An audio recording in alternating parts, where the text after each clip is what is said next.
Today, we're talking about what is that common denominator that connects, that's underneath 80% of all known disease. And that common denominator is chronic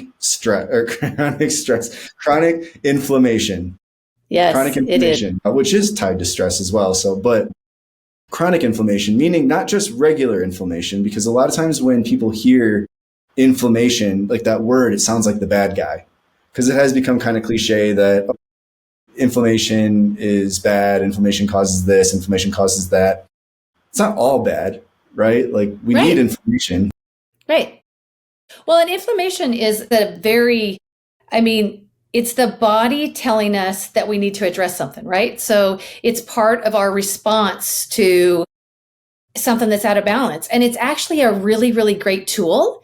If we cannot think of inflammation as a bad guy, but inflammation is kind of that signal that's on the dashboard of your car that says, hey, the engine light needs to be checked or the oil needs to be checked. We never get mad. We're like, oh, thank you. It's time, to do that. And that's what inflammation is. It's actually a very smart response of the body to something that's going on. And there's two types of inflammation. There's the acute inflammation that you were talking about, Tyler, that can be from an accident or an injury, right?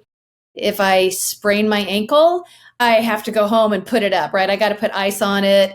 And because it gets inflamed, it gets really huge and puffy. And we know that we have inflammation in our body. We might get a bee sting and we go home and, our hands swell up. I actually got bit by a cat. If you've never gotten bit by a cat, I am telling you, I had no idea that the cats carry specific bacteria in their mouth that our bodies can't fight off. And I kind of ignored it. And an hour after I get bit by the cat, my hand was the size of a football. I'm not kidding. Not that we're going to talk about cats, but I was like, oh my God. So that's inflammation, right? I mean, I couldn't do anything. My hand was the size of a football. It was crazy within an hour. And so I went and got some antibiotics. So that's your acute inflammation, right? There was an incident, whether it was a bite, a sting, an accident or an injury. And then we have an inflammatory response to that.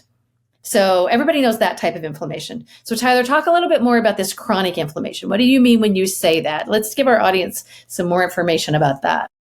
Yeah, the idea is that the inflammation happens as a way of recovery and healing, right? So absolutely, a certain part of the body gets all inflamed, and what that's doing is it's pushing a lot of blood into that area, right, to help heal and recover. The problem is when the inflammation doesn't go, like the inflammation is supposed to happen for a short period of time and then supposed to loosen up and let it flow normally.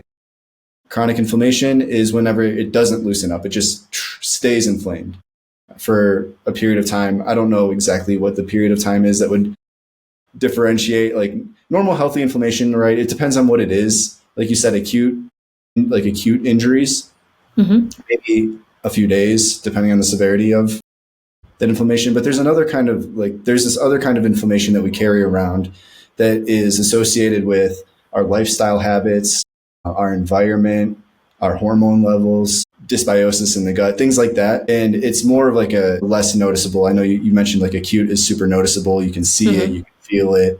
Right. There's kind of this less noticeable inflammation that a lot of people carry around that's likely more internal. Right. Well, and I even think it's fair to say that it's subclinical. Sometimes it's not going to show up as having inflammation in your body. I do want to point out, there are certain tests that you can get, like you can actually get some blood work done to see if you have, inflammation markers in your body. They can check your C-reactive proteins and different things like that. And if you're one of those people that likes to test instead of guess, to ask if you have, chronic inflammation, I do know those blood tests are out there and they can be very helpful for people.